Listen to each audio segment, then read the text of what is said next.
Fala, amigos do Esquema Tático, sejam bem-vindos a mais um Eternalismo. Vamos falar um pouco dessa rodada de Libertadores, jogos de ida das oitavas de final. Muita polêmica, mas ainda bem que foi polêmica pró-Brasil, né? Que a gente tá cansado de ficar puto com as polêmicas contra o Brasil. Pelo menos a gente foi favorecido nessa rodada. Antes da gente começar, sigam a gente nas redes sociais, Facebook, Instagram e Twitter. É só seguir esse login ao meu redor. E se inscreva no canal, deixe seu like, compartilha, comenta com seus miguxos e vamos para o vídeo. Greg, solta a vinheta. Maravilha, então vamos ao primeiro jogo dessas oitavas. Já foi um jogo polêmico, foi um jogo que era talvez o grande jogo das oitavas, Boca e Atlético Mineiro. Todo mundo, o Boca que está jogando muito com a camisa, a gente vê desde a Libertadores passada, um time envelhecido, um time sem ideias. Mas foi um jogo xoxo. Talvez o grande lance do primeiro tempo foi o gol anulado, um cruzamento para dentro da área que o zagueiro do Atlético não consegue cortar, joga lá para cima. O Hever divide com o atacante do Boca, perde no dividido, o atacante do Boca faz 1-0 para o Boca Juniors. Aí a arbitragem, o VAR entra em análise e anula um gol do Boca, falando que no primeiro lance, onde o jogador do Atlético não consegue tirar a bola de primeira, há um empurrão. Existe sim a mão nas costas do jogador do Atlético Mineiro, mas claramente é uma mão que o cara está só encostando. O cara não empurra, dá para ver que não aplica força, então para mim um gol mal anulado. Mas como eu falei, contra a Argentina não vou achar ruim. Tirando esse lance, o segundo tempo também xoxíssimo, poucas ideias. Muita gente achando que o Galo poderia ter vencido pelo futebol ruim que o Boca apresentou, mais um 0-0. Com esse 0-0, que é péssimo para o Atlético Mineiro, o Boca vai para o Brasil, vai lá para Minas, jogar pelo empate. Um 0-0 novamente leva para os pênaltis, qualquer outro empate, o Boca se classifica. Então o Atlético precisa vencer para passar a próxima fase. Lembrando que se tivesse tido o gol do Boca, o Atlético precisaria vencer por 2 gols de diferença. Então, olha, o Atlético já vai com uma, entre aspas, vantagem por conta desse gol anulado. Pois é, o lance realmente meio esquisito, né? O lance do pênalti não, do gol anulado. Porque ele põe a mão ali, aí ele acaba, querendo ou não, ele dá uma margem para o juiz a hora que ele vai ver no VAR interpretar, mas aí é questão do juiz interpretar se foi tão forte assim ou não. E geralmente, se não dá para ele mudar de opinião, a recomendação é ele deixar o que ele falou no campo, né? E não foi o que ele fez. Ele deu o gol primeiro, depois ele voltou atrás e deu a falta, o que gerou uma confusão até ali na hora, né? No demais, o jogo foi realmente bem, bem fraquinho. Não teve muitas chances de gol. E bem o que você disse, o Galo deu sorte e vai trazer uma vantagem aqui para o Brasil. Vantagem não, porque o empate é do Boca. Inclusive, quem você acha que passa? Passa Atlético ou Boca? Eu acho que o Atlético passa, que tem peças individuais muito melhores, e também porque o Boca tá horrível, tá jogando só com camisa. Com certeza. O problema é que às vezes o Boca joga só com camisa e dá certo, né? Por isso que ele tem que Vai vir pra chegar. retranca, né? Por isso que chegou tão longe nas últimas edições mesmo sem ter um time muito bom. Mas eu acho que o Atlético, se organizar certinho, consegue facilmente tirar essa equipe do Boca Juniors, justamente por aquilo que você falou, peças muito melhores, Hulk, Nath Fernandes, jogadores bons e que podem fazer diferença no jogo, ainda mais em casa. Com certeza. O próximo jogo é um jogo que tem uma ironia do destino, que é Cerro Porteño e Fluminense, um jogo muito bom, com muitas chances de gol, assim. Eu acho que até os 20 minutos do primeiro tempo, o Fluminense desperdiçou várias oportunidades, podia ter saído na frente. O final do primeiro tempo só dava a Cerro Porteño, e aí tem a grande polêmica. Um gol legal anulado do Cerro Porteño, assim, bizarra a anulação. O VAR, ele esquece de enquadrar o jogador do Fluminense e tá rente à lateral, que eu acho que é o Samuel Xavier, foca só nos jogadores que estão na área e dá um impedimento inexistente, então anula um gol legítimo do Cerro Porteño. O Cerro Porteño até chega a reclamar de um pênalti legítimo, mas daí é besteira, não foi nada. Mas realmente um gol legal, assim, absurdo essa anulação daquele gol do Cerro. Na continuidade, no segundo tempo, o primeiro tempo saindo de 0-0 com o Fluminense no lucro, com esse gol pessimamente anulado. No segundo tempo, o Fluminense volta melhor, volta a jogar aquele futebol do início da partida, faz 1-0 com o Nenê, que se torna o jogador mais velho a fazer um gol em Libertadores, um belo chute fora da área. Logo em sequência, um 2-0 com o Egídio, na minha opinião, um golaço, a bola sobra para o Egídio na entrada pequena área, ele acerta o ângulo. Tá certo que ele só fechou o olho e chutou, mas acertou o ângulo, um belo gol do Egídio, 2-0. E o Cerro Porteño sente demais o gol, tanto que o Fluminense tem até chance de fazer o terceiro, desperdiça várias oportunidades. A principal delas é um rebote, tem um chute cruzado, o goleiro defende, daí o Luca sem marcação na entrada da pequena área, com o goleiro deitado, chuta para fora e perde a chance de matar a partida. 2-0 o Fluminense pode perder por um gol de diferença em casa, que mesmo assim se classifica. Eu acho que o Fluminense passa. Parabéns para o Roger Machado, que com peças que todo mundo considerava a carta fora do baralho em todos os times, conseguiu pegar jogadores bem experientes, com jogadores bem novos e formar um time bem competitivo, até para o nível assim que o Fluminense vem apresentando nos últimos anos. Então, parabéns ao Roger Machado, e para mim o Fluminense já passou para as quartas de final. Encaminhou bem a classificação. O time do Cerro acabou dando um trabalhinho, teve o gol mal anulado, realmente ridículo, né? Muito, muito estranho mesmo. Mas voltamos à questão da reparação histórica. E bom, Nenê, como você falou, se tornou o jogador mais velho a marcar. Eu acho ele um bom jogador.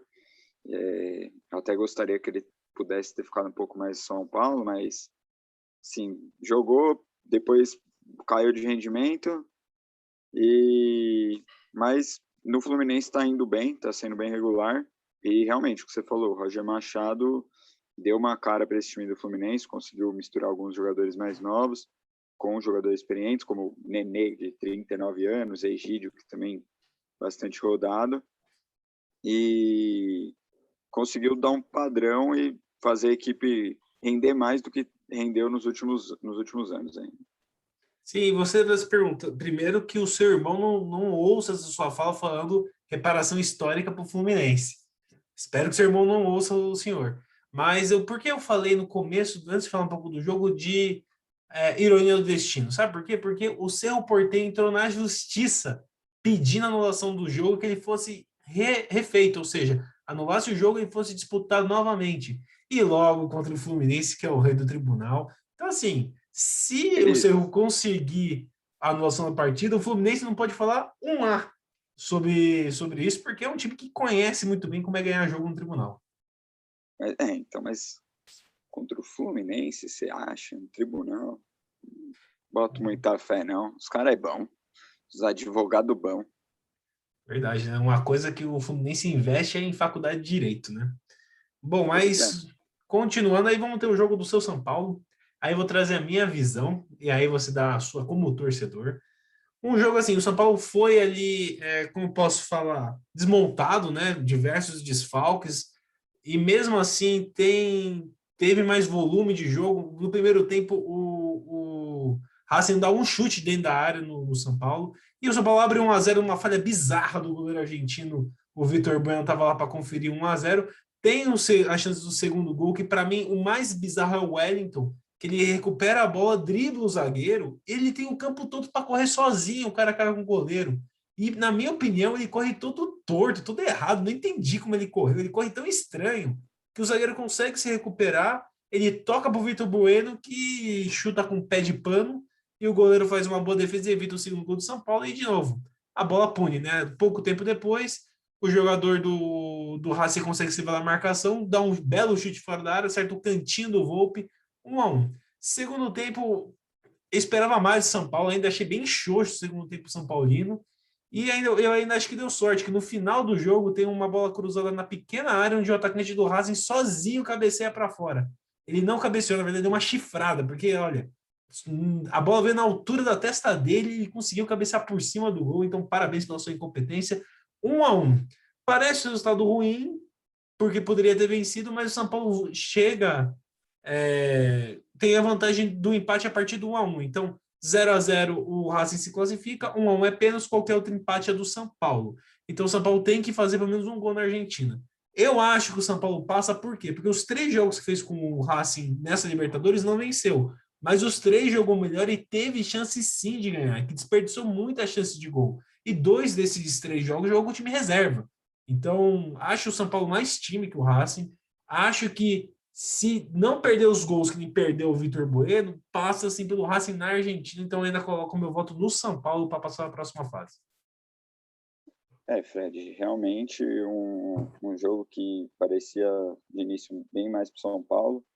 A zaga, apesar de deformada com a ausência do Miranda, né? Que arruma aquela zaga ali, né? Mas eu acho que oscilou entre bons momentos e maus momentos.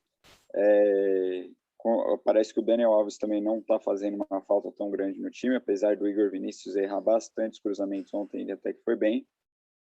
E é o que você falou, o Wellington, depois o goleiro já estava querendo entregar, ele já 2, 3 vezes já tinha errado, ou com o pé, ou com a mão mesmo, tinha dado, estava tentando frangar e uma hora ele conseguiu, só que ali no final do primeiro tempo eles acharam um gol que onde não podia, né? O Diego Costa, que vinha fazendo uma boa partida, deixou o cara se desvencilhar muito rápido, jogou a bola para o lado e chutou no meio da marcação, não deu muita chance para o Volpe, porque a bola foi no cantinho. E o time de São Paulo, parece que ele se desestabiliza quando toma um gol, né? Voltou para o segundo tempo, fez algumas alterações, colocou Benítez. O gol perdido do Vitor Bueno, eu não quero nem comentar, porque é o que você falou, você coloca as fichas no São Paulo, mas você mesmo disse que não pode perder os gols. E aí, não poder perder gol, tendo no ataque ou Vitor Bueno ou Pablo, é puxado, né, querido? Então,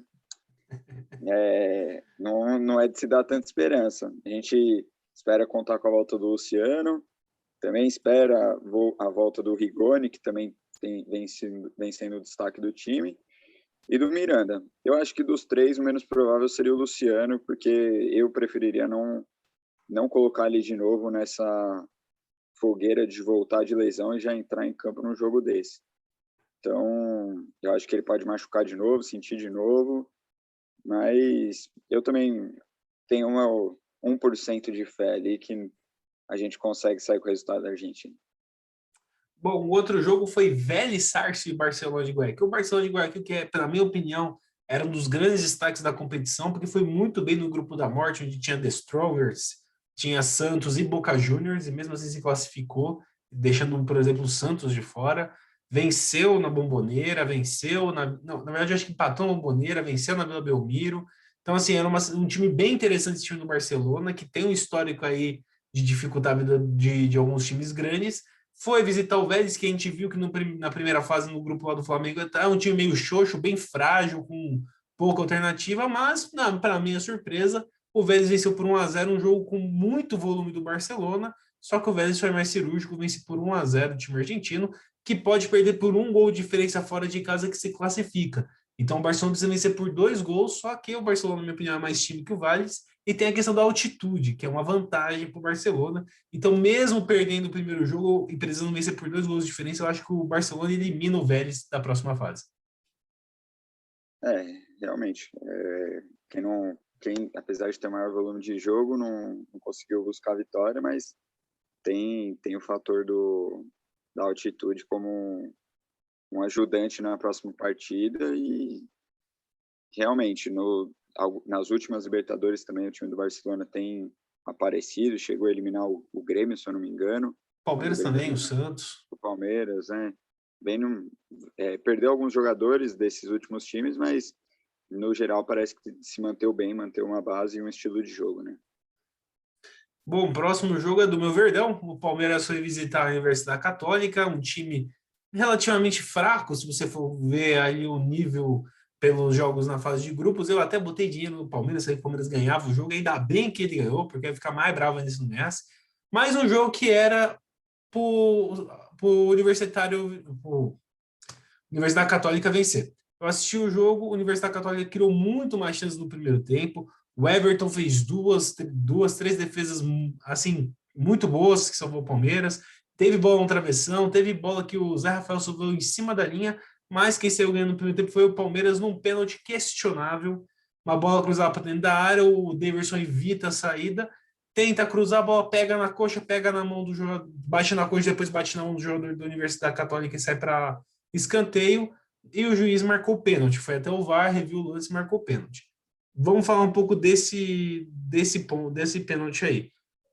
Para mim, Fred não foi pênalti. Eu sou palmeirense, para mim não foi pênalti, mas eu vi que tanto na mídia esportiva tradicional quanto entre os palmeirenses existe uma discordância muito grande. Tem uma parte que acha que foi, tem uma outra parte que acha que não foi. É, tem até uma especialista em arbitragem da ESPN que ela falou que tem um material com uma série de lances que foi repassado com os árbitros antes das oitavas, falando que era e não era pênalti. E tem um lance do Delite, que é muito parecido com esse da Universidade Católica, que o juiz deu pênalti lá na Champions, agora não sei se é na Champions ou no italiano, e ele replicou o que ele viu no treinamento. E, para mim, o jogador. Porque qual é a interpretação? Que o braço dele estava mais aberto do que deveria. A interpretação do árbitro, ele entende que ele estava aumentando o espaço dele, por isso ele deu pênalti. Eu acho que foi um movimento natural que não impedia, que não foi com intenção de aumentar o espaço. Então não daria pênalti, o juiz deu. O Rafael Veiga bate o pênalti com perfeição, faz 1-0. Inclusive, o Rafael Veiga tem 12 pênaltis pelo Palmeiras, dos 12 convertidos. Então, em decisão de pênaltis, vão botar o Veiga para bater todos, por favor. Segundo tempo, o Palmeiras eu achei que ia até jogar melhor por estar vencendo o primeiro tempo, pelo Católica precisar sair para jogar, mas não. Começo do segundo tempo, o Palmeiras joga melhor, começa melhor, tem até um bom chute do Scarpa de fora da área, mas foi só isso. O Palmeiras começou a cozinhar o Galo para segurar o placar, e no final do jogo, de novo, o Everton brilha numa bola lançada nas costas da zaga, o atacante fica cara a cara com o Everton faz uma grande defesa e garante a vitória do Palmeiras 1-0. O Palmeiras que volta para São Paulo com a vantagem do empate, podendo se classificar com qualquer empate, e aí daí só é eliminado se perder por 2-1 ou mais. E também foi um jogo histórico, o Palmeiras atingiu a marca de 13 jogos de invencibilidade fora de casa e a maior invencibilidade de um visitante na história da Libertadores. O Palmeiras supera o River Plate do Galhardo de 2018 2019, que tinha batido 12 jogos de invencibilidade fora de casa. Fred, esse jogo do Palmeiras realmente parecia que poderia ser uma parada bem mais fácil para o Palmeiras, né? Dada a qualidade do Universitário, não é um time tão bom assim comparado aos outros que estão nas oitavas de final da Libertadores. E é aquela coisa, o pênalti, realmente dá para interpretar. O que você falou, ele tá com o braço um pouquinho aberto, mas não parece ser um lance que ele tá tentando aumentar o espaço. É discutível porque a recomendação, pelo menos o que parece que sempre falam na TV, é que se bateu no corpo do jogador e depois bater no braço, não deve ser marcado. Mudou isso. Mudou. Mas eu acredito que o juiz deve ter olhado e falado, se tivesse desviado só no corpo dele, poderia ir para o meio da área, a bola estaria em disputa. E aí entendeu como uma vantagem e acabou marcando o pênalti. O Veiga bateu bem, apesar de ter batido no meio, ele deslocou bem o goleiro. E é aquela coisa que você falou no último jogo do Palmeiras no Brasileirão, não lembro se foi no último, mas que o Palmeiras se complica. Foi contra o Santos, que faz uns pênaltis bobos, a bola aérea, parece que muitas vezes parece que o time se perde.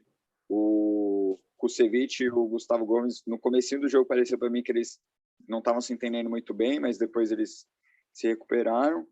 E tem até o símbolo dessa ideia das faltas bobas, pênaltis bobos, são a bola que o Universitário meteu na trave, na cobrança de falta, é uma falta que o Scarpa faz que não faz sentido algum. Ele realmente passa o rodo no cara de graça. E aí podia ter colocado tudo a perder. Mas esse jogo eu também dou o Palmeiras como praticamente classificado, porque eu não acho que o time do Universitário tenha tanto poder assim para dificultar o jogo para o Palmeiras, se o Palmeiras não deixar, né? Porque às vezes parece que o Palmeiras entrega a bola e gosta de sofrer mesmo. Eu também acho que passa, mas não estou tão confiante quanto você, porque eu tive já o trauma do CRB esse ano, de ganhar 1-0 lá e perder de 1-0 aqui e cair nos pênaltis. Então, não estou tão confiante assim, mas eu acho que passa.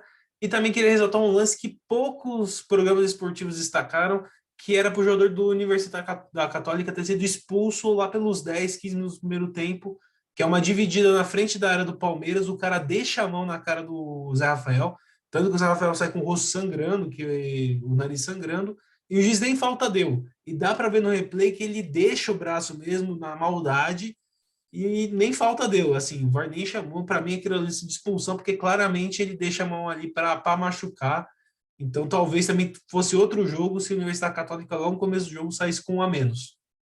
É aquela coisa do mais ou menos a mesma história lá do De Bruyne na Champions. Os caras armam o braço, dá na cara dele, quebram os ossos da cara do De Bruyne, mas não foi falta, foi uma trombada normal. É os negócios. O juiz tem que aprender. Sabe o que acontece? O juiz tem que jogar na várzea para entender o que é maldade. E aí ele vai conseguir interpretar melhor no futebol de campo. Porque é chocante. Você vê o cara levantar para acertar o rosto do jogador. E no outro ano você vê o cara armando o braço para dar na cara. Então, é um negócio que, olhando ali o VAR, se deram aquele pênalti, tipo, se tiraram o gol do Boca Juniors por conta daquele empurrãozinho, como que não dá para ver um lance desse, né, cara? Vermelho desse, né? É.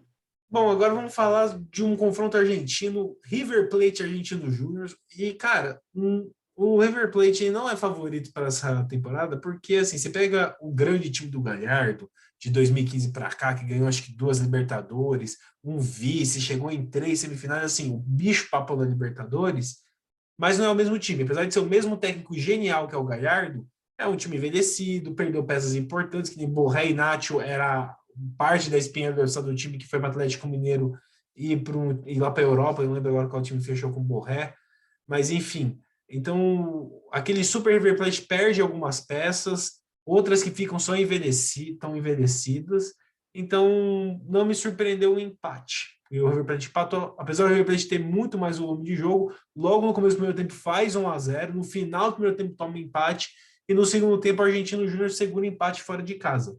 Então, 1-1 é uma situação muito parecida com a do São Paulo, que vai precisar fazer pelo menos um gol no jogo de volta fora de casa, o 0-0 do Argentino Júnior, mas eu acho que o River Plate passa, mas eu entendo o empate, não acho que seja algo muito surpreendente pelo que vem acontecendo com o River Plate, que perdeu só essa temporada o Prato, o Nacho e o Borré, que eram os principais jogadores aí do meio para frente do Galhardo. O River Plate realmente não é aquele time dos últimos anos, do time que ganhou, depois foi para a final da Libertadores com o Flamengo, e perdeu jogadores importantes dessa equipe em todos os setores do campo. Como você disse, o Borré, que era um dos mais badalados assim do time, foi para o Eintracht Frankfurt agora. O Lucas Prato, ele não era titular do time, tanto que foi até emprestado ao Feyenoord, teve uma lesão grave, tá lá devolvido ao River Plate. O Nath Fernandes, que foi pro Atlético Mineiro, e também vale lembrar do Montiel, que é jogador, inclusive, da seleção argentina, lateral direito, muito bom lateral direito, inclusive, que eu não me lembro agora qual time que ele foi, mas também não joga mais pelo River Plate. Então, um time que perdeu bastante peça, os jogadores estão envelhecidos, como você falou, acho que o principal destaque agora deve ser o De La Cruz e o Suárez também. Tem o Suárez. Então, realmente, não surpreende o empate, a equipe do Argentinos Júniors também não é lá grande coisa.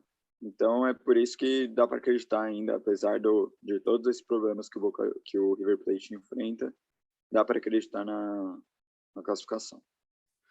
Bom, e o penúltimo jogo é o jogo entre Flamengo e Defensa e Justiça, um time que eu não acho, tanto eu quanto o Otávio, né, tivemos experiências ruins com esse time argentino aí, mas um jogo lá na Argentina e 2 cenários diferentes. Um super time do Flamengo, com peças de qualidade muito melhor, contra um time mais limitado, mas esse time limitado descansado, 45 dias sem jogar, contra o Flamengo, que está na rotina do futebol brasileiro, que é jogo sim, jogo também, quase todo dia. Um jogo que mostra como o time do Defensa e Justiça é muito bem organizado, que aquele técnico do Defensa e Justiça tem muito futuro, que é um cara muito interessante para ser observado aí por alguns clubes. Controla o primeiro tempo inteiro contra o Flamengo, só que assim, como eu falei, é um time limitado, então apesar de ter um estilo de jogo muito bem definido, um time muito bem treinado, é limitado, então não conseguiu furar a defesa flamenguista, e aí num lance do que não é um lance trabalhado, uma bola dividida, que espirrada, que sobra com o Michael, ele ele não consegue fazer o drible e ainda fica com a bola, né? Então eu acho que ele domina errado, fica com a bola e tenta o chute de longe. A bola desvia no zagueiro e mata o goleiro, 1-0 no Flamengo. No segundo tempo, o Flamengo continua ali segurando o jogo, dá aquele cozinhada de galo e vence por 1-0. Mesma situação do Palmeiras, joga por qualquer empate em casa para se classificar. Não vou culpar o Flamengo pelo mau futebol, porque fora a maratona de jogos, trocou de técnico agora. O Renato Gaúcho não deu um treino. Eu acho que se não deu um treino para o Flamengo antes do jogo. Então você não pode cobrar nada do Renato Gaúcho, sendo que ele nem conseguiu treinar o time ainda. Mas o Flamengo fez o que deveria fazer, que era vencer. Eu acho que o Flamengo passa do Defensa e Justiça, apesar de ser um time que gosta de aprontar aqui em São Paulo, venceu o São Paulo aqui, eu acho, pela Copa Sul-Americana, venceu os 2 jogos que jogou contra o Palmeiras aqui, então é um visitante meio indigesto para brasileiros, inclusive venceu o Bahia, porque foi campeão da Copa Sul-Americana na última temporada e venceu o Bahia aqui na Bahia. Então é um time difícil de se enfrentar, né, de os brasileiros receberem ele. Acho que o Flamengo tem que ter cuidado, porque se tomar 1-0 de novo, esse time é muito bem treinado, mas acho que o Flamengo passa sim do jogo, dessa fase. O time do Defensa e Justiça é um time que cresceu bastante nos últimos anos, tanto que chegou a ser, não lembro se chegou a ser campeão da Sul-Americana, lembro que Foi. eliminou o São Paulo e depois, inclusive, acho que foi com o Crespo, né, que ele foi campeão, não me lembro. Um time que ele já vinha de uma crescente.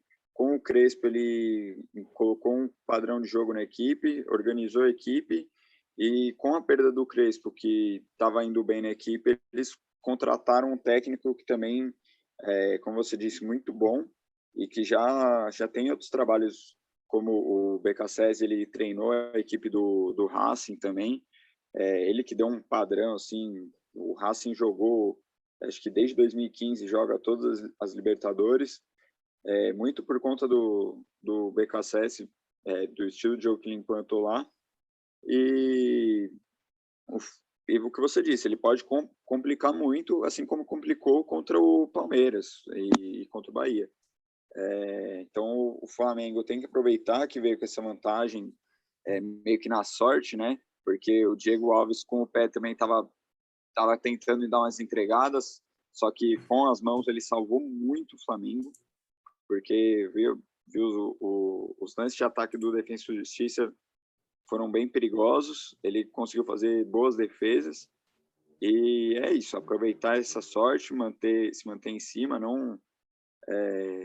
acho que não precisa jogar com o regulamento debaixo do braço, porque se ficar tomando pressão, e o Defensa e Justiça conseguir furar o bloqueio, vai dar problema.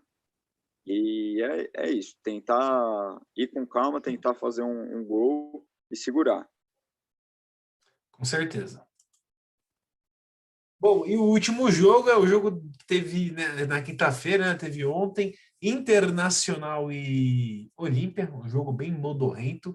Eu estava curioso para ver como é que seria o jogo, porque, inclusive, nessa Libertadores eles se enfrentaram na fase de grupos e o Inter aplicou até a sua maior goleada na história da Libertadores, fez um 6-1 no Olímpia. Primeiro tempo bem xoxo, onde o Olímpia dominou as principais ações. No final do primeiro tempo até obrigou o goleiro do Internacional a operar um milagre. No segundo tempo, o Inter volta melhor, começa a ter mais volume de jogo, mas a principal chance do segundo tempo é num contra-ataque espetacular do time do Olímpia, que começa com um chapéu bem difícil de ser dado, a bola pingando, o cara tocou com o joelho por cima do marcador do Inter e começou o contra-ataque. Eu esqueci o nome do jogador que recebeu a bola aberta, o Cili foi da marcação, ficou cara a cara com o goleiro, tocou para quem vinha de trás e o cara conseguiu, tipo, cair no chão e chutar para fora, um lance horrível.